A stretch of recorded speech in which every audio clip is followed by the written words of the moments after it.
요한복음 14장 27절 말씀 한 구절만 같이 보겠습니다. 요한복음 14장 27절입니다. 요한복음 14장 27절 말씀 한 구절 같이 보겠습니다.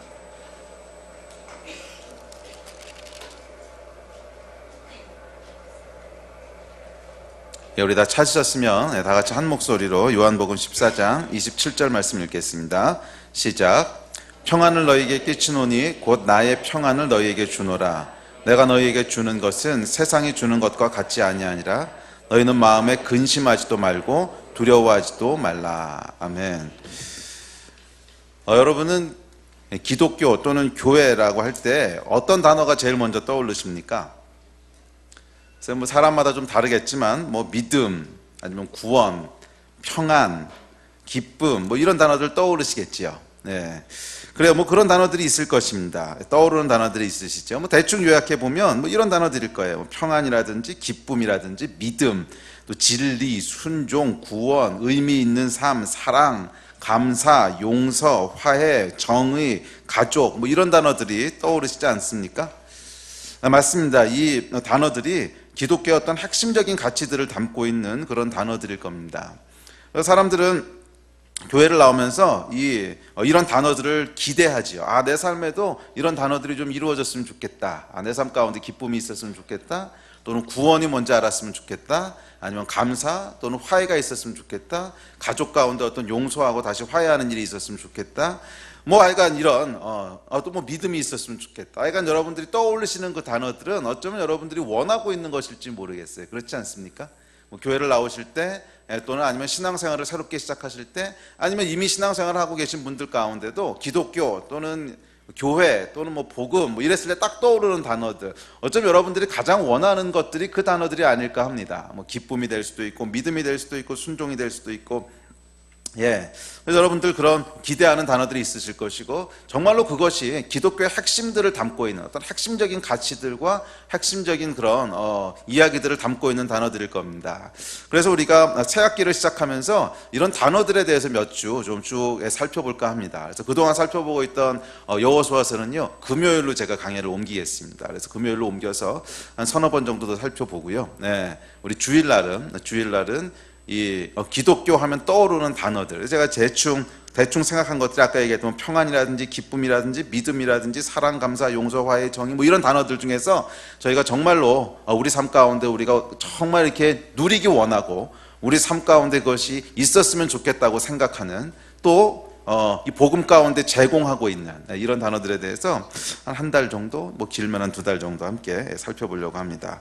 그래서 여러분 가운데 이 단어들의 진짜 의미가 누려지고 충만해지기를 주의 이름으로 축복합니다. 자, 그래서 오늘 첫 번째로 살펴보려고 하는 단어는 뭘까요? 오늘 읽으신 본문에 나와 있는데 평안입니다. 평안. 예수님께서 제자들을 향해서 내가 너에게 평안을 주노라 이렇게 말씀하셨지요.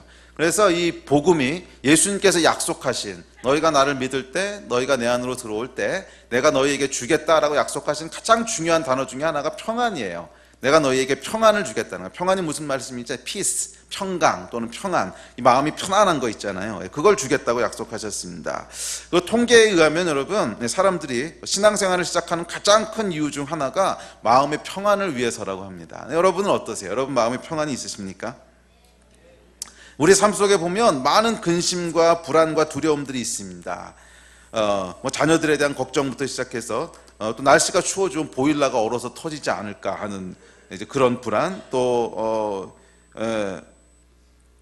질병에 대한 두려움, 또한 예상치 못한 사고에 대한 어떤 근심들 이런 거에 이르기까지 우리 삶 속에 보면 근심과 두려움들이 있습니다. 그래서 사람들이 그 결과 우리 주변의 상황들을 자기가 통제하고 싶어 합니다.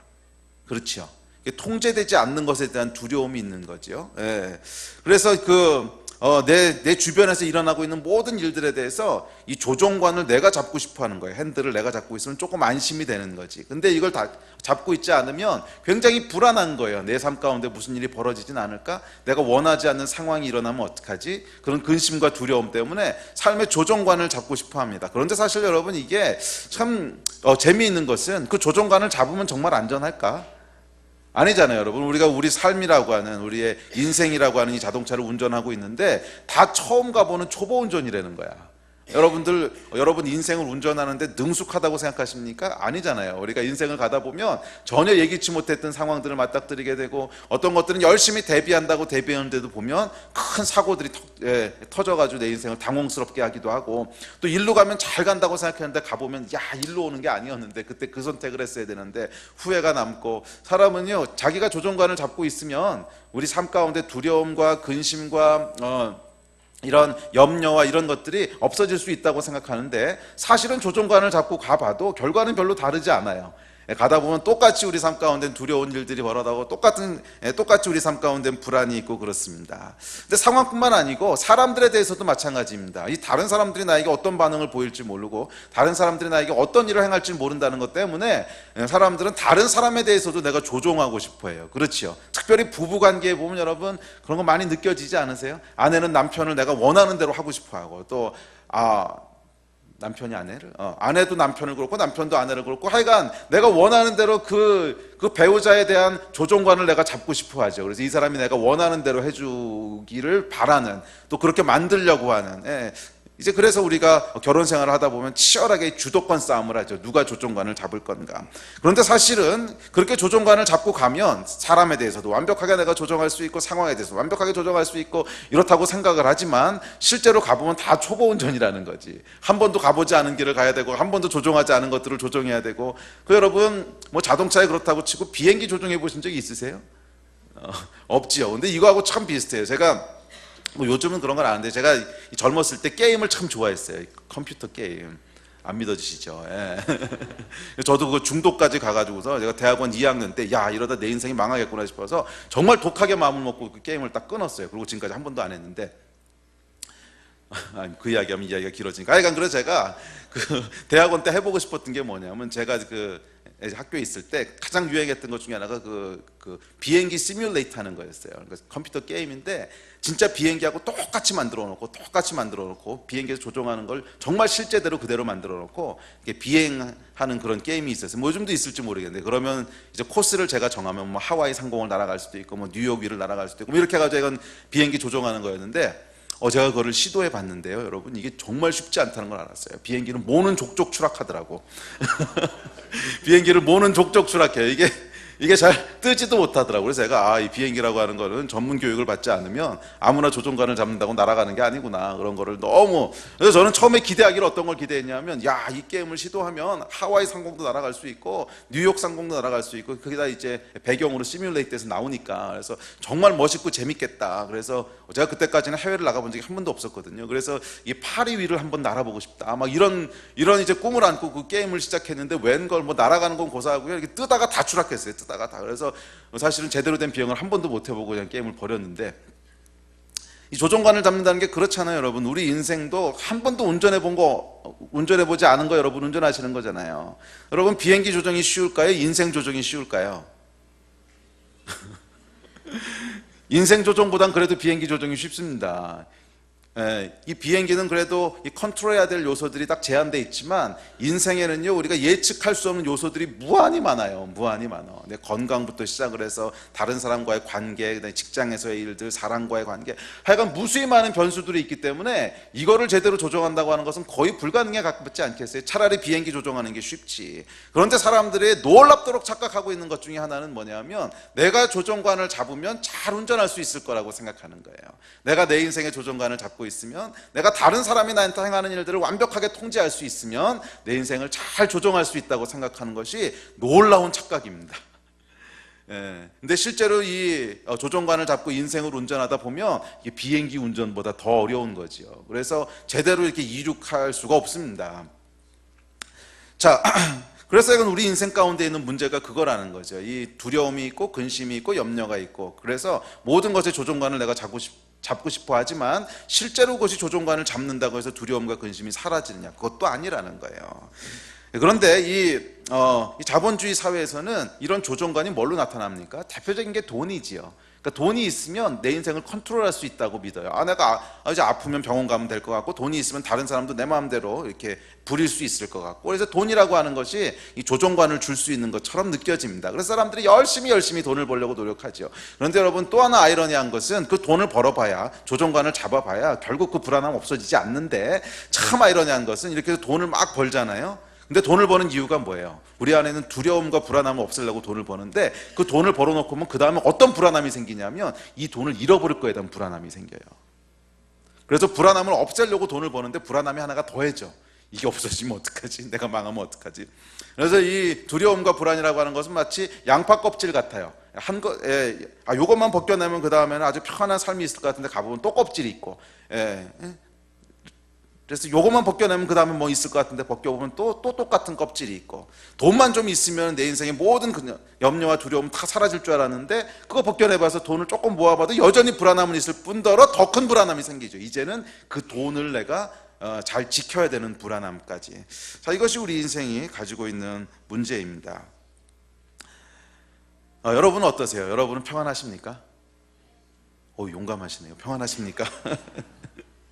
이 근심과 두려움은 저희뿐만 아니라 1세기를 살았던 오늘 본문에 나온 제자들에게도 마찬가지였어요. 예외는 아니었습니다. 오늘 본문인 요한복음 14장의 배경을 보면 예수님께서 십자가에 달리시기 직전에 하셨던 말씀입니다. 그래서 이 로마 군병들에게 잡혀가시고 그렇게 되기 그 직전에 제자들에게 마지막으로 말씀하시는 장면이 14장입니다. 그래서 요 14장 1절 바로 전에 보면 13장에서 예수님께서 내가 잡혀가서 죽을 것이고, 그랬더니 베드로가 저는 끝까지 예수님 따라갈 겁니다. 그랬더니 너는 오늘 새벽에 다굴기 전에 3번 나를 부인할 거야. 그래서 그 말씀하시는 것이 바로 13장 마지막이고요. 그리고 나서 바로 예수님이 하신 말씀이 내가 너에게 평안을 주노라, 이 말씀을 하셨거든요. 그러니까 이 배경을 이해하면 여러분, 제자들이 참 평안할 수 없는 상황이었다는 거예요.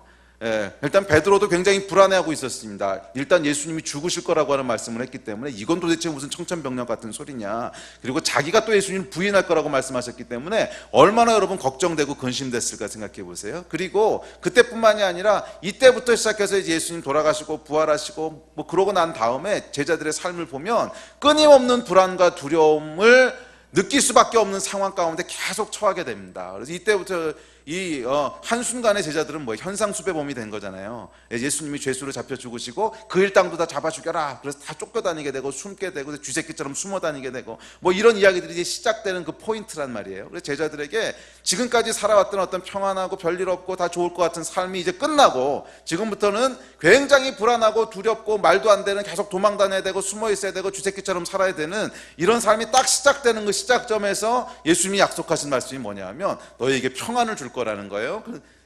그런데 그 평안은 너희가 세상에서 줄 수 있는 평안하고 다르다는 거야. 그 평안을 내가 너희에게 준다는 거예요. 이것이 여러분 예수께서 약속하신 약속이었습니다. 그리고 기독교의 본질에 보면 이 약속이 있어요. 그래서 예수께로 나오는 자들, 예수 그리스도를 믿는 자들에게는 똑같은 평안을 주신다는 거예요. 너희가 어떤 상황 가운데 있든지 어떤 환경 가운데 있든지, 여러분 이게 참 위로가 되는 게, 물론 우리 삶에 보면은 참 어려운 환경들이 있죠. 계속 근심하게 되고 불안하게 되고 또 염려할 수밖에 없는 상황들이 있지만, 환경들이 있지만, 이때 제자들보다 더 열악한 환경 가운데 있는 사람들은 그렇게 많지 않다는 거지. 적어도 이 제자들은요, 우리가 살았던 것보다 훨씬 더 불안하게 살 수밖에 없었어요. 왜? 매일매일 생명의 위협을 받고 살았거든. 매일매일. 그런데도 불구하고 예수님께서 평안을 주셨다고 한다면 우리에게도 평안을 주실 수 있는 거 아니겠습니까? 여러분 삶 가운데 평안이 있으십니까? 예수님이 약속하신 평안이 있으십니까? 이것을 얻으시고 누리시는 여러분 되시기를 주의 이름으로 축복합니다. 더욱이 이 평안은 세상이 주는 것과 다른 평안이라고 하십니다. 사람들은 세상이 줄 것 같은 두려움에 이 두려움을 치료할 수 있는 치료제가 있다고 생각해서 열심히 노력하지만 그건 헛수고일 뿐이고요. 진짜 평안은 예수님이 주신다는 거예요. 진짜 평안은 하나님이 주신다는 거예요. 예수님만 주실 수 있는 평안이 있다는 거예요. 왜냐하면 여러분, 이 이유는 우리 삶 가운데 두려움과 염려와 근심들에게 이제 평안하고 반대되는 말인데, 이것이 일어나는 이유는 내 주변에서 일어나는 재수없는 상황이나 원수 같은 그 인간 때문이 아니라 우리의 삶 가운데 하나님이 없기 때문에 일어나는 현상이라는 거예요. 이해가 되십니까? 두려움, 불안, 근심, 그 말의 뜻은 뭐냐 하면 내 인생에 하나님이 없음이라는 것과 같은 말이라는 거예요. 그래서 나타나는 현상이라는 거예요. 이 근심과 두려움에는 원인이 있습니다. 여러분 질병을 치료할 때 가장 중요한 게 뭔지 아세요? 진단입니다. 진단. 올바로 진단하지 못하면 정말 엄청 노력하고 고생해도 병은 낫지 않습니다. 제가 미국에 유학생으로 있을 때요, 이 발에 염증이 생긴 적이 있어요. 발에 염증이 생겼는데 이 엄지발가락 옆에 여기 관절 부분이요, 빨갛게 이렇게 염증이 생긴, 관절염이 생긴 거예요. 그래가지고 이제 병원을 갔죠. 병원에 갔더니 의사가 염증이 생겼으니까 소염제 먹으면 될 겁니다. 으로 소염제를 줬어요. 이제 그래가지고 소염제 먹으면 낫겠거든요. 그래서 먹었는데 전혀 차도가 없는 거예요. 그래서 하룻밤을 버텼는데 너무너무 아파서 잠도 못 자겠고, 그래서 할 수 없이 그 다음 날인가 다음 날인가 병원을 다시 갔습니다. 주신 소염제 먹었는데 이거 안 낫는데요. 그랬더니 이상하다, 분명히 나야 되는데 왜 안 낫지? 그러더니 이렇게 상처를 보더니 주사를 한번 놔보자고. 그래서 여기 주사 못 놓는다고, 내가 아파서 밤새도록 한 잠도 못 자는데 거기를 반으로 찌른다고 하는 거는 말도 안 된다 그랬더니 그래도 그렇게 해야 낫는데, 그러더니 이 스테로이드 주사를 놓겠다고. 그러면서 정말이요, 바늘이 이따만한, 설마 뭐 이따만한 바늘이 있겠어요? 근데 제 눈에는 정말 이따만하게 보이는 주사를 이렇게 들고 오더니 제 발이 엄지발가락고 관절과 관절 사이에다 이걸 찌르겠다는 거예요. 제가 막 사색이 돼가지고 이거 정말 해야 되냐고 그랬더니 이렇게 해야 낫는다는 거야. 그래가지고 거기다 이렇게 찔렀는데요, 제가 정말 너무 아파서 제 평생에 기절할 것 같다고 느낀 건 그때가 처음이었어요. 정말 이게 넋이 나갈 정도로 너무 아파서 막 넋이 나가는 것 같이. 이제 그러고 주사를 막 이따만한 주사를 다 맞았어요. 스테로이드 주사를. 그러고 이제 날 거라고 가라고. 그래가지고 이제 집에 돌아왔죠. 근데 웬 걸 낫기는 몰라. 이젠 걸을 수도 없겠는 거야. 너무 아파가지고. 그래서 알 수 없이 이 의사는 안 되겠다, 다른 의사를 찾아가 보자. 그래가지고서 이제 그 다음날 다른 병원을 갔습니다. 다른 병원을 갔더니 이렇게 딱 의사가 보더니 이거 통풍 아니야? 이러는 거예요. 이거 통풍 아니야? 그러는 거예요. 그러더니 통풍약을 이렇게 줘주면서 이거 먹으라고. 하루 만에 낫다는 거 아니야. 지금은 제가 이제 통풍이 다 났어요. 그때는 이제 수치가 좀 높아져가지고 그랬는데, 하여간 근데 이 병이 나면서 제가 무슨 생각을 하냐면 너무 억울한 거예요. 너무 억울한 거예요. 이게 진작 통풍인 줄 알았으면 약 한 번 먹으니까 금방 낫더라고요. 그 약을 치료하는 약들이 있더라고. 소염제뿐만이 아니고 그 통풍을 일으키는 원인이 있어요. 이게 몸 안에 있는 유릭 애시드가 이제 거기에 결정을 맺어가지고 뾰족뾰족하게 바늘 같은 것이 안에서 막 찌르는 건데, 이걸 이제 분해시켜줘야 해결이 되는 건데, 그 분해되는 약이 있거든. 먹으면 바로 분해돼서 괜찮아지는데, 그거를 모르고서 막 스테로이드 주사 이따만한 거 맞고 막 기절하고 이랬던 거잖아요. 이걸 생각하니까 너무너무 억울한 거예요. 너무너무 억울한 거야.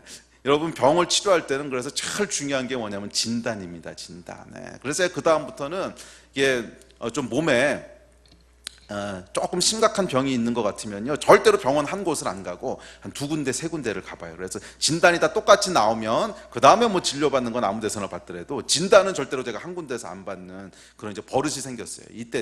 그때 고생해서 그런 거지. 근데 여러분, 인생도 마찬가지입니다. 우리 인생도 진단을 잘못하잖아요. 그러면 고생은 고생대로 하고 노력은 노력대로 했는데 개선되지 않는 거예요. 계속 통증과 고통들이 있는 거예요. 여러분, 근심과 두려움이 정확히 그렇습니다. 근심과 두려움에는 명확한 원인이 있는데 이 원인을 제대로 진단하지 않고 사람들은 닥치는 대로 아무거나 갖다가 하면은 이 염려와 근심이 없어질 거라고 생각해서 이따만한 스테로이드 주사를 막 거기다 찌르고. 여러분, 통풍이 얼마나 아픈지 아세요? 이거는 안경 매본 사람은 몰라. 통풍이요, 바람만 불어도 아프다 그래서 통풍이거든. 그래서 이게 그 고통지수가 나와 있어요. 사람이 느낄 수 있는 가장 고통스러운 게 뭔가, 그래서 불에 타 죽는 것부터 시작해서 막 이렇게 있는데 그 중에 2위인가 뭐 이게 통풍이야. 이게 정말 아픈 거거든요. 근데 거기다가 이따만한 주사를 찔렀으니까 여러분 얼마나 아팠을까 생각해 보세요. 정말 막 실신할 것 같더라고, 너무 아파서. 자, 근데 이 생고생을 왜 했어요? 진단을 잘못 내서 그런 거야, 진단을. 약 한 방 먹으면 되는 건데 그 진단을 잘못 내려서 막 주사 맞고 실신하고 이렇게 되듯이 우리 인생 가운데 여러분, 근심과 두려움이라고 하는 것도 명확한 원인이 있습니다. 이것을 제대로 진단해내지 못하면 삶 가운데 여러분들이 뭐 소염제를 먹어도 이따만한 주사를 갖다 찔러 넣어도 절대로 해결되지 않는다는 거예요. 오히려 어떨 땐 더 악화된다는 거예요. 이것이 여러분 마치 돈의 이슈하고 참 비슷해요. 사람들은 돈이 있으면 물론 좀 편리한 것들은 있지만 우리 인생의 근원적인 불안과 두려움이 사라질 거라고 믿는, 이게 미신이에요, 미신. 근데 돈을 가지고 있어 보면, 물론 저도 뭐 돈을 가지고 있어 본 건 아니라 잘 모르지만 돈을 가지고 있어 본 사람들의 말에 의하면 정말 불안하대요. 이 돈이 없어질까 봐. 정말 불안하다는 거죠. 그래서 차라리 이게 없었으면 속 편하게 살 텐데 이것 때문에 이거 지키느라고 정말 불안하네. 이게 진단을 잘못한 거죠. 자, 그렇다면 여러분, 도대체 근심과 두려움의 원인은 뭘까요? 예. 이 상황을 피하면 우리가 내 앞에 당장 닥친 이 문제를 해결하면 우리의 근심과 두려움이 없어질까? 내 삶 가운데 정말 고통스럽게 하는 그 사람과의 관계가 해결되면 아니면 그 사람과 뭐 이혼해서 헤어진다든지 이러면 그러면 정말 이 문제가 해결될까? 근데 해보면 아니거든. 항상 그 다음에 더 큰 고통, 더 큰 문제들이 있거든. 예. 진단을 제대로 하지 않아서 생기는 현상입니다. 그렇다면 여러분, 두려움과 이 근심과 두려움의 원인은 뭘까요? 창세기에 보면, 성경에 보면 이 두려움과 근심의 원인에 대해서 진단을 하고 있습니다. 근데 거기 보면 뭐라 그러냐면 에덴 동산에 거했던 처음 사람 아담과 하와죠. 아담과 하와에게 여러분 근심과 두려움이 있었을까요? 없었을까요? 없었어요. 성경에 보면 아담과 하와에겐 근심과 두려움이라는 감정이 없었어. 왜냐하면 모든 것이 완벽한 상황이었거든요. 에덴 동산은 완벽한 상황이었고 또 설령 완벽하지 않다고 해도 별로 걱정할 게 없는 게 하나님이 계셨거든. 우리를 지키고 보호하시고 모든 것을 통치하시는 분이 계셨기 때문에 만약 내가 거하고 있는 에덴 동산이 완벽하지 않다면 그냥 하나님에게 얘기하면 돼요. 그럼 그분이 그렇구나, 내가 다시 완벽하게 해줄게, 고쳐주고 완벽하게 하실 수 있는 그 능력이 계신 분이 계셨기 때문에 아담과 하와에게는 근심, 두려움이라는 게 없었어요. 그런데 아담과 하와에게 근심과 두려움이라고 하는 감정이 처음으로 생기기 시작하는데 그게 언제냐면 하나님을 떠나면서 생기기 시작해요. 하나님을 떠나면서 생기기 시작해요. 예. 여러분이 잘 아시는 선악과 사건이지요. 선과 악을 알게 하는 그 나무 열매, 하나님이 먹지 말라고 한 그 나무 열매를 따먹고 이제 에덴을 떠나게 됩니다. 그런데 에덴 동산을 떠나게 되자 이전에는 한 번도 해본 적이 없는 고민을 해야 했습니다. 그것은 인생을 스스로 책임지고 살아야 한다는 인생의 무게였어요. 이제 그 전까지는 이런 무게를 느낄 필요가 없었어. 왜? 하나님이 계시니까. 상황도 완벽했을 뿐 아니고 비록 상황이 어려워진다고 해도 하나님이 계셨기 때문에 그냥 가서 얘기하면 되는 거예요. 이런 문제가 있는데요. 오늘 먹을 게 없는데요. 오늘 입을 게 없는데요. 제가 나를 어렵게 하는데요. 뭐든지 하나님에게 얘기하면 그것을 완벽하게 하실 수 있는 분이 함께 계셨기 때문에 이들에겐 인생의 무게, 또 마음 가운데 두려움, 근심 있을 이유가 없었다는 거예요. 그런데 에덴 동산을 떠나면서 하나님과 분리가 일어나면서 아담과의 삶 가운데 처음으로 고민하게 된 문제들이 생겼는데 그게 뭐라는 거예요? 가만히 있어봐. 내가 오늘 뭘 먹어야 되지? 어떻게 먹어야 되지? 어떻게 벌어야 되지? 어떻게 입어야 되지? 이 사람과의 관계는 어떻게 해야 되지? 인생은 도대체 어떻게 살아가야 되지? 인생이라고 하는 것이 무게가 느껴지기 시작했습니다. 그래서 불교에서는 이 인생의 무게를 어쩔 수 없는 인생의 업보라고 체념을 하죠. 그리고 거기서부터 불교가 시작되지만, 그런데 적어도 기독교는 그렇게 얘기하고 있지 않아요. 이것이 인생에게 처음부터 주어져 있던 업보가 아니라 원래 우리가 창조되긴 그렇게 창조되지 않았다는 거예요. 모든 것을 하나님께서 책임지시도록 창조됐다는 거예요. 모든 것을 하나님의 보호하심과 공급하심 속에서 살도록 지음받았다는 거예요. 마치 어린아이들이 부모의 보호와 공급하심 속에서 걱정 없이 살아가는 것처럼 하나님은 우리의 아버지시라는 거예요. 여러분 그런 거 보셨어요? 이 초등학생이나 한 그 아래, 그러니까 철들기 전에 아이들 말이에요. 그러니까 중고등학생은 잘 모르겠지만 중고등학생도 비슷하긴 한데 요즘은 하여간 초딩들 아니면 더 어린 아이들이 이번 달 집세를 어떻게 내지 이거 걱정하는 아이 보셨어요 혹시? 이번 달 집세를 어떻게 내지 이거 걱정하고 이게 세금 정산해야 되는데 이거 어떻게 정산하지 뭐 이런 거 보신 적 있으세요? 아니, 어린 아이들은 그런 거 걱정하지 않습니다. 왜? 그건 아빠가 걱정할 거지 내가 걱정할 게 아니니까. 그래서 아이들은요 아빠가 걱정할 거를 가지고 걱정하지 않습니다. 그냥 아이는 집에서 아빠가 주는 거 잘 먹고 아빠랑 재밌게 놀고 재롱 피우고 이러면서 지내면 되는 거지 뭐 집세를 어떻게 낼까, 세금 정산을 어떻게 할까 이런 거 걱정하지 않는다는 거예요. 아빠가 알아서 할 일이니까. 인간은 원래 창조되기를 하나님의 자녀로 지음받았어요. 하나님이 우리의 아빠시라는 거예요. 그래서 성경은 이렇게 얘기합니다. 마태복음에 보면 예수님께서 하신 말씀입니다. 그러므로 염려하여 이르기를 무엇을 먹을까 무엇을 마실까 무엇을 입을까 하지 말라. 이는 다 이방인들이 구하는 것이라. 너희 하늘 아버지께서 이 모든 것이 너희에게 있어야 할 줄을 아시느니라. 아멘. 그런즉 너희는 먼저 그의 나라 그의 의를 구하라. 그리하면 이 모든 것을 너희에게 더하시리라.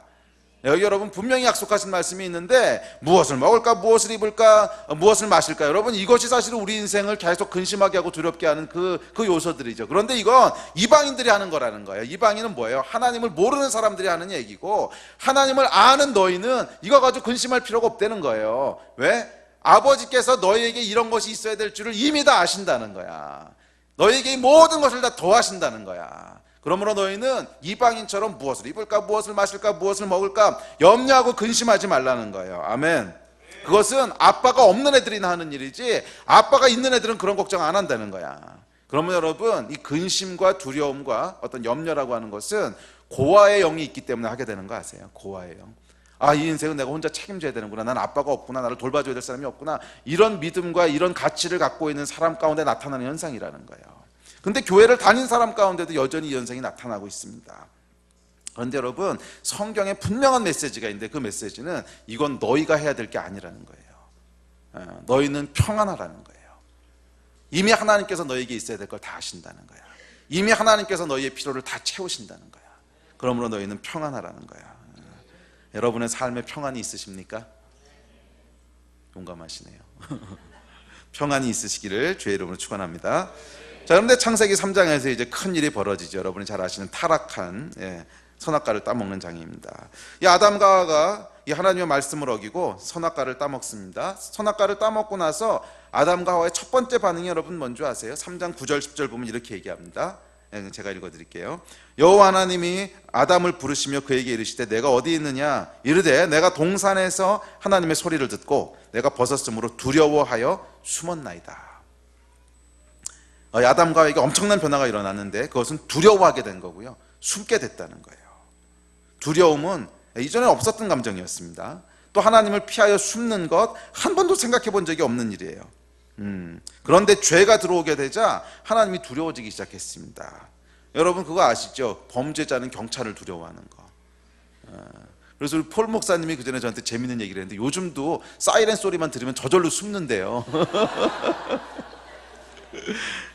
우리 폴 목사님 옛날에 조폭이셨잖아요. 그러다 이제 목사님 되셨는데 지금이야 걸릴 거 없지. 지금이야 뭐 세상 누구보다도 착하게 사시는 분인데 그런데도 불구하고 요즘도 사이렌 소리만 들으면 이렇게 막 책상 밑에 들어가야 되고 막 이런 증상이 나타난다는 거예요. 여러분 범죄자는 경찰을 두려워하고 사고 친 학생들은 선생님을 두려워하죠. 그렇듯이 이 모든 죄는 하나님을 두려워하게 해요. 이게 죄의 본질이에요. 모든 죄는 하나님을 두려워하게 돼요. 왜? 하나님 앞에 나가기 꺼림칙한 거죠. 여러분 그렇잖아요. 이제 부모님 앞에 큰 사고 치고 너무 행복해요 그러고 엄마 얼굴 보실 수 있는 분이 있어요? 아주 조그만 애기도요 사고 치고 나면 슬슬 숨어요. 애기가 아니고 강아지도 말이에요. 강아지도 사고 치고 난 강아지는 주인이 들어오면 슬슬 숨는 거 아세요? 이 죄의 본질인데 죄의 본질은 그 죄의 대상이 되는 또는 권위자가 되는 그 존재를 두려워하게 되고요. 그래서 숨게 되는 거예요. 그래서 모든 죄는 우리 삶의 가장 큰 권위이신 분 하나님, 그분을 두려워하게 만들고요, 그분의 얼굴을 피해서 숨게 만들고, 그러다 보니까 거기서부터 뭐가 나와요? 첫째는 하나님에 대한 두려움에서 시작을 하는데 그 일이 진행되다 보면 내 인생을 지켜주실 분이 없어져 버린 거야. 원래 아담과 하와가 지음받기를 너희는 염려하지 말고 근심하지 마라, 내가 모든 것을 완벽하게 제공할 것이고 내가 너의 아빠가 될 거다. 근데 이 아빠가 없어지게 된 거예요. 그러면 이 고아는 뭘 해야 돼? 내가 내 인생을 스스로 책임져야 되거든. 무엇을 먹을지 무엇을 입을지 인생을 어떻게 살아야 될지 다 스스로 결정하고 책임져야 되고, 여기서부터 여러분 뭐가 일어나게 됩니까? 불안과 두려움이 들어오기 시작하는 거예요. 이것이 여러분 성경이 얘기하고 있는 우리 인생에 대한 진단이에요. 왜 사람이 두려워하고 불안하고 근심해하는가? 그것은 하나님으로부터 멀어졌기 때문이라는 거야. 내 인생을 지키실 분으로부터 떨어져 나왔기 때문이라는 거예요. 집 나온 고아가 됐기 때문이라는 거예요. 그렇다면 왜 고아가 됐는가? 하나님의 얼굴을 피해서 숨는, 이게 뭐예요? 죄잖아, 죄. 그 죄 때문에 우리가 고아가 됐다는 거예요. 자, 이것이 성경이 얘기하는 죄고요. 그렇기에 근심과 두려움은 죄의 결과고, 죄는 하나님으로부터 멀어지는 또는 하나님이 없다고 생각하는 것입니다. 그래서 내 인생을 하나님 없이 스스로 책임지려고 하는 것, 이것이 정확히 우리가 겪고 있는 근심과 두려움의 진단이에요. 여러분은 평안하십니까? 이제 대답이 없어졌어.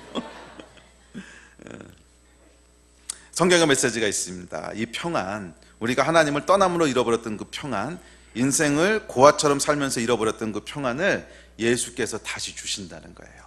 이것이 여러분 복음입니다. 세상이 줄 수 없는 평안을 다시 주신다는 거예요. 할렐루야. 두려움의 원인이 하나님 아버지의 집을 떠난 것이기에 그 해답은 생각보다 아주 단순합니다. 그것은 돈을 많이 버는 것도 아니고요, CCTV를 많이 다는 것도 아닙니다. 그것은 하나님 아버지께로 돌아가는 거예요. 그래야 우리 안에 있는 이 병이 치유될 수 있다는 거예요. 내 안에 두려움이라고 하는 질병이.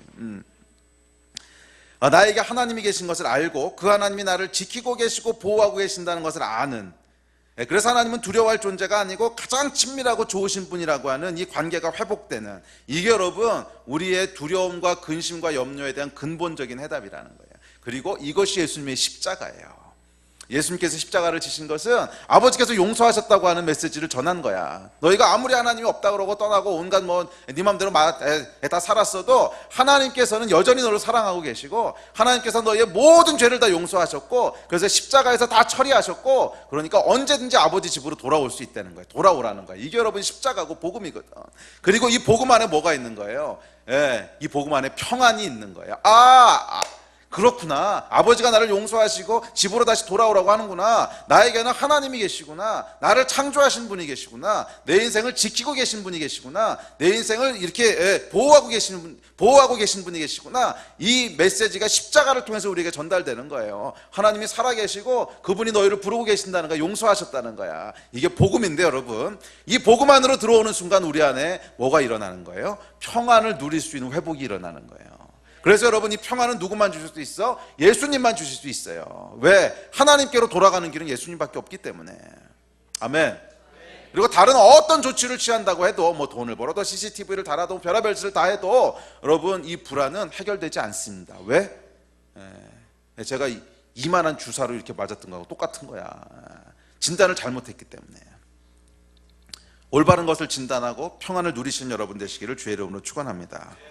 자, 그렇다면 구체적으로 이 평안을 어떻게 누릴 수 있을까요? 뭐 원론적으로는 그런데 구체적으로 누리는 방법은요, 믿음과 순종입니다. 믿음과 순종. 잘 기억하세요. 여러분. 믿음과 순종. 이게 평안을 누리는 열쇠예요. 성경은 이렇게 얘기합니다. 히브리서 11장 6절에 보면 믿음이 없이는 하나님을 기쁘시게 하지 못하나니 하나님께 나아가는 자는 반드시 그가 계신 것과 또한 그가 자기를 찾는 자들에게 상 주시는 이심을 믿어야 할지니라. 뭐 해야 된다고요? 믿어야 한다는 거예요. 너무 당연한 이야기지만 두려움의 원인이 나를 지키시는 분, 하나님이 계신 것을 알지 못하고 믿지 못하는 것 때문이라면 그 해결은 첫째 하나님이 계신 걸 믿어야지. 하나님이 계신 걸 안 믿으면 여전히 불안한 거예요. 그래서 하나님이 정말 살아계시고 그분이 나를 상 주시는 분, 나를 지키시는 분, 내 인생을 풍성하게 하시는 분, 이것을 믿어야지 거기서부터 뭐가 온다는 거예요? 평안이 온다는 거예요. 아멘.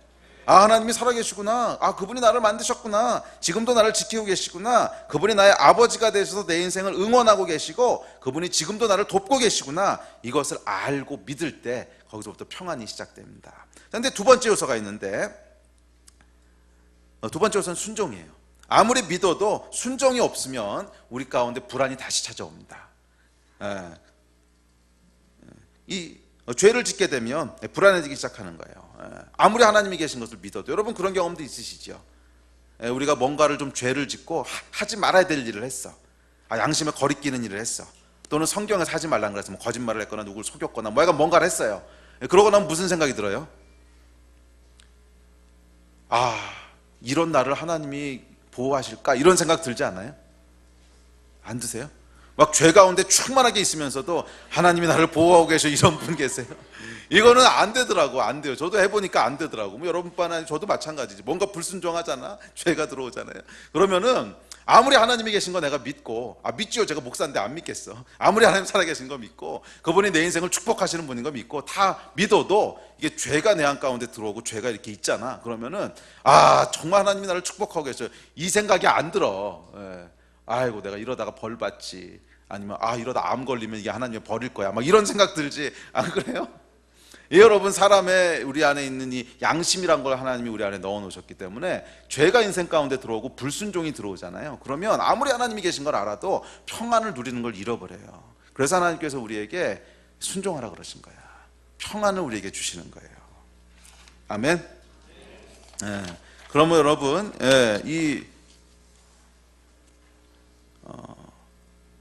순종이라고 하는 걸 꼭 기억하십시오. 아무리 여러분에게 믿음이 있어도 순종이라고 하는 매일매일의 삶 가운데 하나님과 동행하고 매일매일 하나님 앞에 우리가 정직하게 살고 매일매일 하나님의 말씀대로 순종하면서 사는 이것이 없으면 계속 우리 삶 가운데는 불안이 찾아올 거예요. 계속 우리 삶 가운데 염려가 있을 거고요. 계속 우리 삶 가운데는 두려움이 있을 거예요. 그런데 반대로 여러분, 순종이라고 하는 것은 우리에게 대단한 담대함을 줍니다. 정말 하나님의 말씀에 딱 순종하잖아요. 특별히 어려운 것들을 순종하잖아. 삶에서 뭔가 대가를 치러야 되고 참 힘들지만 그래도 하나님 하라 그래서 내가 그 말씀에 순종했어. 그러면 세상에서는 좀 손해를 볼 수도 있어요. 그런데 우리 마음 가운데 어떤 담대함이 드냐면 하나님이 이거 기억하실 거야. 이 담대함이 있잖아. 그러면은요, 안에 평안이 있어요. 뭐 하나님이 책임지실 거야. 이 믿음이 생기는 거예요. 그래서 여러분, 순종이라고 하는 건 잘 기억하세요. 우리 안에 담대함과 믿음을 줘요. 그래서 우리가 평안을 누릴 수 있게 하는 거야. 그런데 이 순종을 놓쳐버리잖아. 그래서 세상에서 뭐 조금 더 어떤 건 이익 보려고 조금 더 근데 그 이익이라고 하는 게 대부분 돈 벌기 위해서 그런 거잖아. 근데 그 돈 버는 이유가 대부분 다 불안과 두려움을 없애기 위해서 돈 버는 거잖아. 그런데 그거 하겠다고 이 일을 하고 나면 오히려 내가 얻으려고 했던 이 평안, 기쁨 이거는 없어져 버리고 거기서부터 이제 불안해지기 시작하는 게 참 어리석어요, 사람이. 그러면 여러분, 항상 순종을 선택하시기를 주의 이름으로 축원합니다. 항상 순종을 선택하시기를 주의 이름으로 축원합니다. 그냥 하나님이 하라 그런 대로 하세요. 정직하시고요. 다른 사람들에게 양보하시고 오른뺨 치고 왼뺨도 들이대시고 정말 하나님이 하라 그런 대로 하세요. 그러면 그 다음에 뭐가 주어져요? 담대함과 평안이 올 줄을 주의 이름으로 축원합니다. 그래서 여러분, 그 순종에 놀라운 축복이 있어요. 뭐 이제 그런 거 있잖아. 어린 아이들도 뭔가 부모님에게 자랑하고 싶은 게 있으면 학교를 가서 시험을 봤는데 100점을 받았다든지 뭔가 자랑하고 싶은 게 있으면 막 아버지께 이렇게 가고 싶잖아. 이제 부모님한테 가서 이거 막 보여드리고 싶고 자랑하고 싶고 그래서 잘했어요 칭찬이라도 좀 받고 싶고 그렇잖아요. 그러니까 여러분, 순종은 하나님께 가까이 가고 싶도록 만들어요. 순종은 하나님께 가까이 가고 싶도록 만들어. 근데 불순종은 이 하나님으로부터 도망치고 싶도록 만들어요. 그래서 거기서 평안과 불안이 갈려요. 왜냐하면 우리의 평안은 아버지가 계시다고 하는 것을 알 때만 주어지는 평안이거든. 아버지가 안 계시면요, 운전을 내가 해야 되거든. 근데 비행기 추락하는 거 제가 말씀드렸잖아요. 한 번도 성공 못 시켰어요, 아직까지. 그 게임 제목도 기억났다. 플라이트 시뮬레이션인가 뭐 그런 거였어요. 마이크로소프트에서 나온 게임이었는데. 플라이트 시뮬레이터인가 뭐 시뮬레이션인가. 하여간 그거 제가 한 번도 비행기 제대로 못 떴어요. 우리 인생은 여러분, 초보 운전에서 갈 수 있는 게 아니라는 거야. 우리 하나님께 가까이 가는 여러분 되시기를 주의 이름으로 축원합니다. 이제 간증 하나 하고 오늘 설교 마무리하려고 하는데, 아마 제가 여러 번 나눴던 간증인데 오늘 다시 한번 나누려고 합니다. 제가 미국에서 논문 쓸 때 간증이었어요. 제 인생 가운데 아주 큰 위기였습니다. 뭐 가장 큰 위기라 그럴 수는 없지만 그래도 굉장히 심각한 상황이었습니다. 제가 원래 전공이 수학이었잖아요. 그래서 수학 공부를 하다가 이제 논문을 다 쓰고 박사학위를 받도록 돼 있었습니다. 이 1999년 10월 달에 일어난 사건이에요. 제가 옛날 기록을 찾아보니까 10월 달이더라고.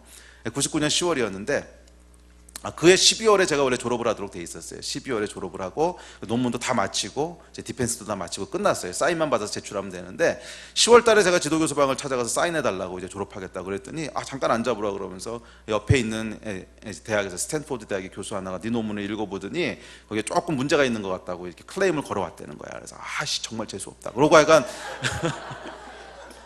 하루만 빨리 와서 사인 받았으면 되는 건데 정말 그래요. 하루만 빨리 받았으면 되는 거였어요. 근데 약간 정말 재수 없다 그러고 할 수 없이 이제 받아가지고 다시 왔어요. 그래서 고치려고 그래서 왔는데 이게 고칠 수 있는 문제가 아니더라고. 보니까 제가 빅 미스테이크를 저지른 거예요. 큰 실수를 저지른 거예요. 그래서 하여간 이걸 고쳐야지만 이제 졸업할 수 있게 돼서 할 수 없이 이제 졸업을 12월 달에 못하고 한 학기를 연기했습니다. 한 학기를 연기해서 2000년 5월인가 6월인가 약간 졸업하는 걸 연기를 하고, 그리고 이제 그렇다고 저절로 졸업이 되는 게 아니고 이 문제를 해결해야 졸업이 되는 거죠. 그래서 해결하려고 이제 거의 이렇게 페인 모드에 들어갔습니다. 수염도 안 깎고, 그다음에 자는 시간도 불규칙하고 먹는 것도 대충 먹고, 그러면서 그냥 밤낮으로 이 문제를 해결하려고, 수학 문제였는데 그걸 해결하려고 막 매달리다가 결국엔 제가 내린 결론이 있어요. 이거는 하나님이 와도 못 푸는 문제다. 뭐 이런 이제 결론에 다다랐어요. 이건 해결할 수 있는 문제가 아니다. 근데 그러고 나서 보니까 이 두려움이 몰려오기 시작하는 거예요. 이거를 해결 못하면 아주 곤란해지는 거예요. 아주 곤란해지. 그럼 논문을 완전히 다시 써야 되는데 상황이 약간 좀 복잡하게 꼬여 있어서 이거 다시 쓰려면 시간이 얼마나 더 걸리는지를 예측을 못 하겠는 거예요. 근데 저희가 다녔던 학교는 한 6년 차까지는 그 파이낸셜 서포트를 다 해줘요. 학비도 다 장학금으로 주고 강의할 수 있게 해주기 때문에 그 대학원생 박사과정 학생들은 그래서 강사료를 받을 수 있으니까 먹고 살 수 있게 해주고 다 해주거든요. 근데 7년 차부터는 그 혜택이 없어져. 그러니까 6년 안에 졸업하라는 거지. 그래서 7년 차부터는 싹 없어지는데 이건 뭐 어떻게 해결할 수가 없는 거예요. 제가 그때 아이도 있었고 결혼해서 아이도 있었고 저희 집이 뭐 갑부집도 아니고, 그러니까 등록금을 낼 수도 없는 거고 생활비는 더더군다나 안 되고, 그러니까 공부할 수 있는 상황이 아닌 거예요. 그래서 야, 이거는 요번 학기 내에 끝내지 못하면 나는 짐 싸가지고 돌아가야 된다, 막 이런 이제 위기에 처한 거죠. 근데 짐 싸가지고 돌아갈 생각을 하니까 이게 정말 인생의 위기인 거예요. 세 가지 위기가 딱 떠오르는데 그 중에 가장 큰 위기는 뭐냐면 쪽팔림. 이거를 돌아가서 내가 부모님 얼굴을 어떻게 보고 친구들 얼굴을 어떻게 보나. 와, 이게 근데 두 번째는 실질적인 건데, 취업이 안 될 것 같아요. 제가 그때 30대 중반이었거든. 30세, 34 때였는데, 그럼 뭐 이 나이에 무슨 취업을 합니까? 이게 이제 대학 교수로 지원하는 거 빼고는 다른 게 없거든요. 이 나이쯤 되면. 근데 이제 학위를 못했으니까 그것도 안 되죠. 그러니까 취업 막히죠. 세 번째는 제가 이제 국비학생으로 공부를 했는데, 이게 이제 몇 년 동안의 학비와 생활비를 다 정부에서 대준 거였어요, 제가. 이 돈이 얼마일까 생각해 보세요. 한 3, 4년치에 먹고 사는 생활비와 학비를 대줬으니까 이거를 다 물어내야 되는 거야. 생각하니까 이게 인생 종친 거더라고. 이건 큰일 났다. 이거는 이 문제를 억지로 해결하든 거짓말을 하든 사기를 치든 해결을 해야 내가 살아남지, 이거 해결 못하면 내 인생은 죽었다. 그래가지고 이제 페인 모드로 들어가서 막 열심히 했는데, 어느 날 새벽 한 2시쯤 이 문제가 정말 기적적으로 풀린 거예요. 그래서 제가 너무 감사해서 하나님 감사합니다, 막 감사 기도를 드리고 이메일을 열심히 썼어요. 저한테 시비 걸었던 스탠포드 교수한테 확 써가지고서 사실은 내가 이렇게 저렇게 해서 문제를 풀었다, 한번 이제 검토해, 이제 리뷰해봐라 고 보냈더니, 이제 보내고 자려고 누웠어요. 자려고 누웠는데 이게 하도 몇 개월을, 그때 거의 한 6개월 가까이를 막 이 생각에 몰두하다 보니까 머리가요 막 저절로 그렇게 돌아가요. 그리고 잠은 안 들고. 그래서 제가 막 머리한테 선포를 했어요. 스탑해라, 이미 다 끝난 문제다, 이미 풀렸고. 왜냐하면 이렇게 돌아가다가 스스로 틀린 걸 찾으면 아주 곤란하거든. 그러면 학자의 양심을 또 속여야 되기 때문에 이거는 아주 곤란해요. 이거 웃으시지만 이게 사실 진짜 현실이거든요. 거기 우리 공부할 때요, 불문율이 있어요. 결과가 나오면 거기서 빨리 스탑해라. 결과가 나오면 빨리 스탑해서 빨리 논문을 내고 그 다음에 생각해라. 왜냐하면 스스로 생각하다가 거기서 문제점을 찾아내면 논문 발표를 못해요. 그럼 그것까지 다 만들어서 발표해야 되는데, 그건 너무 어렵고, 일단 결과 나오면 빨리 발표하고 그 다음에 문제가 생기면 훨씬 좋아요. 그러면 그걸 고치면서 논문을 또 한 편 낼 수 있어. 그러면 2편이 되거든. 근데 이걸 거기서 내가 계속 생각하고 있으면 이게 하나 또 못 내는 거예요. 그래서 아주 어려워요. 그래서 저희 유학생들 사이에서는 불문율이에요. 결과가 나오면 빨리 생각을 멈춰라, 이게 불문율인데, 근데 이게 안 멈추는 거야, 얘가. 그러니까 야, 너 알잖아, 멈춰. 그런데 얘가 계속 돌아가더니 아침 7시에 스스로 틀린 걸 찾아냈어요. 그래서 제가 착각을 한 거예요. 전혀 해결된 게 아닌데 완전히 착각을 한 거예요. 그러면 그렇지, 그러고 잤는데 한 오후 2시쯤 일어나가지고 이제 이메일을 체크하려고 켰어요, 이게. 근데 그 당시엔 PC도 아니었고 무슨 터미널 PC 비슷한 건데, 그걸 켜고서 이메일 체크를 딱 했는데 그 교수한테 연락이 온 건데, Congratulations, 그래서 연락이 온 거예요. 속은 거야, 이 사람도. 이 사람도 착각을 한 거죠. 그래가지고 이제 너한테 대한 그 문제 제기했던 건 다 해결됐다, 땡큐, 이래서 온 거예요. 그래서 그 다음에 이제 갈등이 되기 시작하는 거예요. 이걸 그냥 넘어가냐, 아니면은 정직하게 얘기를 하냐. 이 갈등이 이제 오기 시작한 거죠. 근데 여러분, 여기서 순종의 이슈는 아주 간단하잖아요. 뭘까요? 정직한 거지. 하나님 성경에 보면 무엇이든지 정직하며 그랬거든. 무엇이든지 정직하며. 근데 이게 무엇인지 정직하기에는 삶의 이슈가 너무 큰 거야. 인생 종칠 거냐 말 거냐 하는 이슈인데, 이걸 무엇인지 정직해야 되느냐. 하여간 이제 그런 이제 갈등이 막 있었는데, 그러고 이제 콰이어 타임 하려고 제가 매일 성경을 폈습니다. 그 당시 매일 성경을 통해서 콰이어 타임을 하고 있었는데, 참 습관이라는 게 무서워요. 오후 2시에 일어나서 콰이어 타임을 하겠다고 펼치는 용기는 뭔지. 이게 보통 아침에 하는 거잖아요. 자, 근데 이건 오후에 콰이어 타임을 하다가 폈는데, 그날 본문이 요한계시록 7장이었어요. 요한계시록 7장. 근데 7장이 뭐냐면 흰옷 입은 주의 백성이 열심히 찬양하는 장면이야. 근데 그 말씀을 이렇게 읽는데, 읽고 묵상을 하는데 갑자기 어떤 질문이 드냐면, 사람들이 왜 주의 백성은 맨날 흰 옷을 입을까? 까만 옷도 입고 회색 옷도 입고 많은데.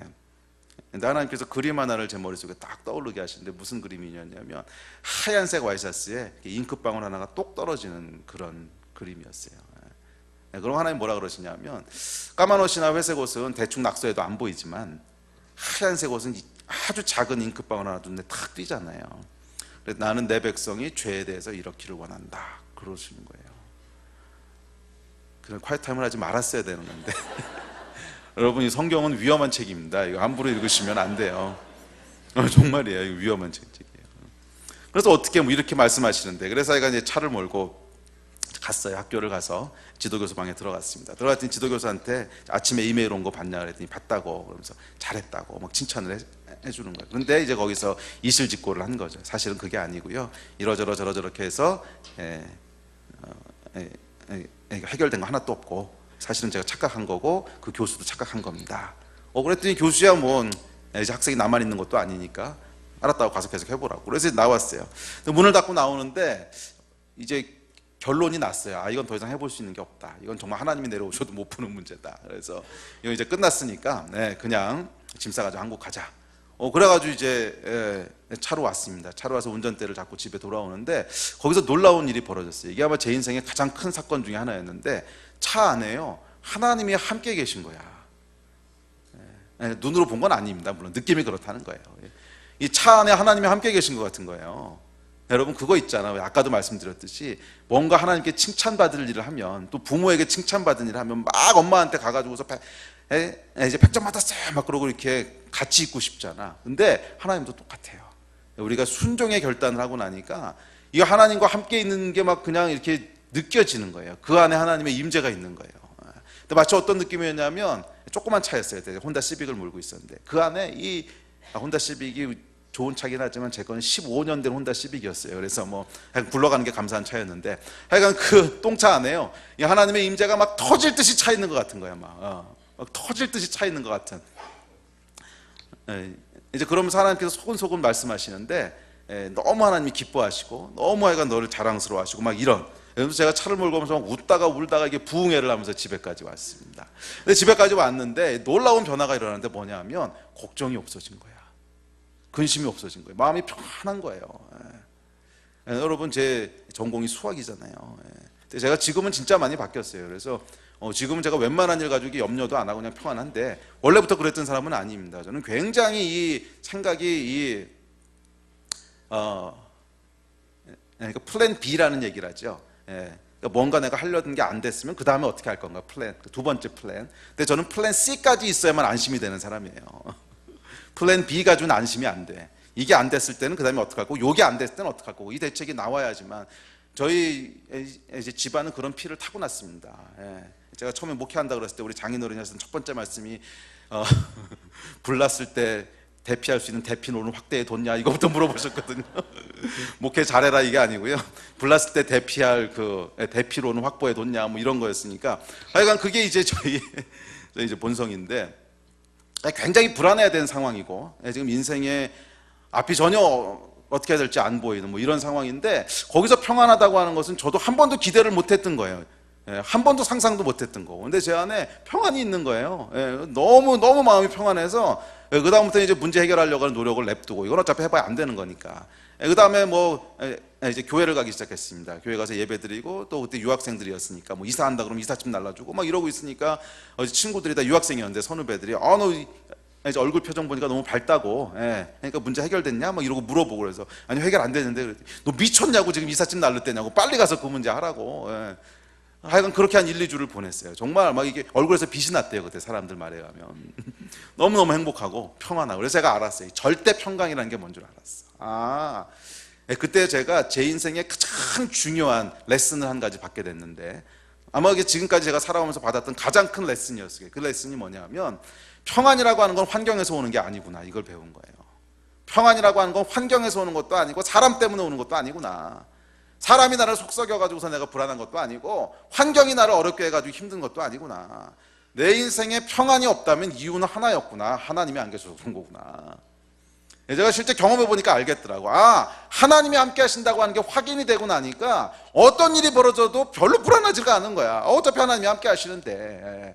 물론 뭐 박사학위 안 하면 불안하게 하겠지. 그래도 하나님이 함께 하시면 하여간 완벽하게 인도하실 거 아니에요. 그 믿음과 담대함이 생기니까 정말 상황은 힘든 상황인데 거기서 평안이 있는 거예요. 그래서 제가요, 너무너무 중요한 인생의 레슨을 받았어요. 불안, 두려움, 근심, 걱정이라고 하는 것은 환경이 주는 게 아니구나. 그것은 사람이 주는 것도 아니구나. 그것은 질병이 만들어내는 것도 아니구나. 그것은 하나님이 없어서 생기는 거구나. 그래서 제가 알아낸 게 있어요. 불안, 두려움, 근심이라고 하는 단어는 하나님이 없음이라고 하는 것과 동의어라는 거예요. 같은 말이라는 거야. 하나님이 계시면 이 감정이 자리할 위치가 없더라는 거예요. 믿으십니까? 여러분 삶에 평안이 있으십니까? 예, 이 하나님이 계시면 평안이 있는 거구나. 그리고 하나님이 안 계시면 결국 사람은 불안한 거구나. 그래서 여러분, 제가 절대 평강이라고 하는 게 뭔지 알았어요.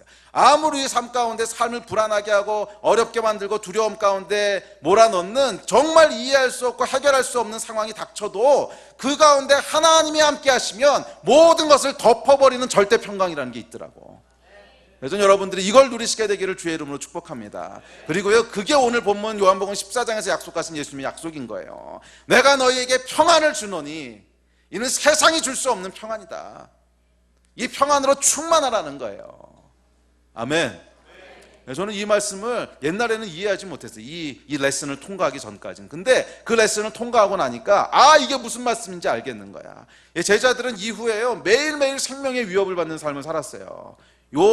요거를 기점으로 해서 그 다음 날부터 매일매일 쫓겨다니고 핍박받고 사느냐 죽느냐 막 이러고 살았다고. 그런데 그런 상황 가운데 예수님이 약속해 주신 게 뭐야? 절대 평강이라는 게 있다는 거야. 네가 그렇게 쫓겨다니고 그렇게 생명의 위험을 받으면서 살아도 하나님이 함께 하신다고 하는 것이 확인되는 순간 네 삶 가운데 절대 평강이 있으니까, 이게 세상이 줄 수 없는 평강이니까, 평안이니까 너 그거 누려야 돼. 그리고 여러분, 이게 복음의 핵심 아니겠습니까? 오늘날 수많은 사람들이 예수 앞으로 나오고 수많은 사람들이 기독교를 받아들이고 교회에 나오는 이유가 이거 얻기 위해서 나오는 거 아니에요? 물론 다른 단어들도 중요한 단어들이지만 하여간 그렇다면 여러분, 이걸 누리시는 여러분 되시기를 축복합니다. 그러려면 뭐가 있어야 된다는 거야? 하나님이 함께 하신다는 확신이 있어야 된다는 거예요. 근데 그 확신이 어디서부터 온다고? 순종에서부터 오는 거예요. 믿음과 순종. 첫째는 여러분, 믿음이 있으셔야 돼. 이 하나님 살아계신다고 하는 걸 안 믿으면 아무리 어쩌고 저쩌고 해도 이 불안은 안 없어집니다. 난 안 믿어지는데요. 그럼 믿지 마, 네 손해야. 어쩌겠어 그러면. 근데 평생 불안하게 사는 거지. 하나님 살아계신 것을 믿으셔야 돼요. 그래야 거기서부터 평안이 올 수 있어요. 두 번째는 하나님 말씀에 순종하십시오. 이것은 평안으로 들어가는 열쇠예요. 아멘. 이것에 실패하잖아, 그럼 계속 불안해져. 계속 불안해져. 우리 예배팀 나오십시오. 순종은 여러분, 그래서 우리에게 의무를 지어주는 것이 아닙니다. 넌 이렇게 순종해야 되고, 너 그거 안 하면 지옥 갈 거고, 그런 차원의 얘기가 아니에요. 그것은 하나님과 함께하는 열쇠예요. 하나님과 함께하는 열쇠야. 근데 이 하나님과 함께해야만 거기서 평안이 주어지거든. 이 열쇠를 사용하신 여러분 되시기를 주의 이름으로 축원합니다. 자, 그래서 논문이 어떻게 됐을까요? 그 후 얘기까지 다 해야지요. 어쨌거나 제가 졸업을 했습니다. 그러니까 학위를 하고 돌아왔죠. 그러고 한 1, 2주 있다가요, 제가 밤에 꿈을 꿨어요. 근데 꿈에서 제가 그 문제를 열심히 풀더라고. 오늘 딱 풀렸어. 탁 깨났어요. 근데 여러분, 보통 개꿈의 특징은 뭐냐면 분명히 꿈에선 풀렸는데 일어나면 아무 생각이 안 나는 거지. 풀었다는 사실만 기억이 나지 뭘로 풀었는지는 기억이 안 나죠. 그런데 하나님이 주신 꿈이라는 게 있더라고요. 딱 깨났는데 명확하게 기억이 나는 거예요. 내가 어떻게 풀었는지. 그래가지고 풀어봤더니 그게 정답이었어요. 허무하시겠지만 그렇게 해서 졸업을 했어요. 정말 꿈에서 풀어본 게 정답이었어. 정확히. 제가 이제 기하학 전공이었는데, 위상수학이라고 하는, 거기서 어떤 도형을 하나 찾아냈어야 되는데, 근데 여러분 제 전공 아시잖아요. 제 전공이 4차원 도형이거든요. 그러니까 이 사람이 상상할 수 있는 도형이 아니에요. 그런데 거기서 어떤 도형을 하나 찾아내야 되는 거니까 얼마나 머리에 쥐가 났을까. 근데 꿈에서 제가 그 도형을 본 거예요. 이것은 어떻게 설명할 수가 없어요. 그냥 본 거예요. 그래서 봐가지고서 그걸 그려봤더니 그게 맞는 거야. 글쎄, 할렐루야. 그래서 제가 나중에 이제 교수들한테 그 프레젠트 했더니 너 정말 너무나 기막히게 그 도전을 찾았는데 도형을 어떻게 찾았냐고. 그래서 간증을 했어요. 제가 사실은 제가 열심히 기도하고 이랬는데 꿈에서 하나님 보여줬다고 그랬더니 너무 허탈하다는 듯이 웃더니 알았다고. 근데 아직도 예수 안 믿어요. 그리고 사인해 주더라고, 이렇게 사인을. 여러분, 이 하나님께서 우리에게 주는 평강은 심리적인 게 아닙니다. 그냥 있다고 믿어. 그냥 하나님 함께 하신다고 믿어. 그럼 네 인생 평강할 거야. 심리적인 게 아니에요. 하나님이 실제세요, 실제. 그리고 능력이 있으세요. 만약 그 능력이 없다면 아무리 우리가 하나님 함께 계신 걸 믿고 또 믿고 또 믿어도 불안하지, 실제가 아닌데. 그건 자기 세뇌시키는 거지. 근데 하나님은 실제세요. 복음에는 능력이 있어요. 여러분 삶 가운데 이것이 경험되어지기를 축복합니다. 이런 크고 작은 하나님에 대한 경험들이 있으셔야 돼요. 근데 그것은 뭐에서와? 순종에서부터 시작돼요. 많은 경우 하나님께서 우리에게 기회를 주세요. 하나님을 경험할 수 있는 기회들을 주시거든. 근데 이것은 순종을 해야만 경험이 돼요. 사람들은 그 앞에서 계속 불순종을 해. 뭐 예를 들면은 어제 아내한테 가서 미안하다고 사과해라. 거기서 사과하면 이제 거기서부터 뭔가 하나님을 경험할 수 있는 일들이 시작되는데, 이 너무 자존심 때문에 걔가 나한테 사과해야지 내가 왜 합니까? 그래, 그럼 넌 영원히 그렇게 살아라. 이게 여러분 하나님 경험 못하는, 또 정직하게 얘기하고 손해를 좀 봐라. 하나님 그거는 그건 걔가 거짓말을 더 많이 한 거고요. 제가 그렇게 할 거 아닌데요. 이러면 여러분 거기서부터 하나님을 경험할 수 있는 길들이 다 막히는 거예요. 성경에서 말씀하신 대로 또 하나님께서 우리 마음 가운데 어떤 마음을 주시고 부담을 주실 때, 그런 부담들은 명확하잖아요. 아시잖아요, 여러분들이 먼저. 이 부담은 어떤 부담이에요? 용서에 대한 부담이고, 또 먼저 사랑하는 것에 대한 부담이고, 손해보는 것에 대한 부담이고, 뭐 이런 부담들이잖아. 뭐 그렇게 여러분 A인지 B인지가 너무 헷갈려서 천둥처럼 하나님 말씀해 주지 않으시면 난 모르겠습니다. 이런 건 괜찮아, 이런 건 순종의 이슈도 아니야, 그런 거는 분별의 이슈지. 순종의 이슈는 뭐냐 하면 너무 명확한 것들이에요. 성경 보면 너무나 명확하게 나와 있고, 상식적으로도 알 수 있고, 용서의 문제, 화해의 문제, 또 뭐예요? 겸손의 문제, 또 손해보는 거의 문제, 정직한 거에 대한 문제, 거룩한 거에 대한 문제, 이런 문제들이거든. 그걸 여러분 순종하셔야 돼요. 그랬을 때 거기서부터 뭐가 열려요? 하나님의 능력을 경험해 보는 일들이 있는 거야. 크고 작은 하나님의 능력. 그럼 뭐가 생겨? 하나님이 살아계셨구나. 하나님이 단지 어떤 이론의 추상적인 그런 분이 아니고 정말 살아계신 분이시구나. 그리고 그 하나님이 나와 함께 하시는구나. 여기서 여러분 평강이 주어지는 거예요.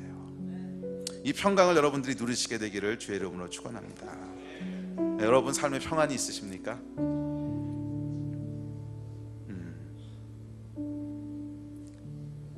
평안이 있으십니까?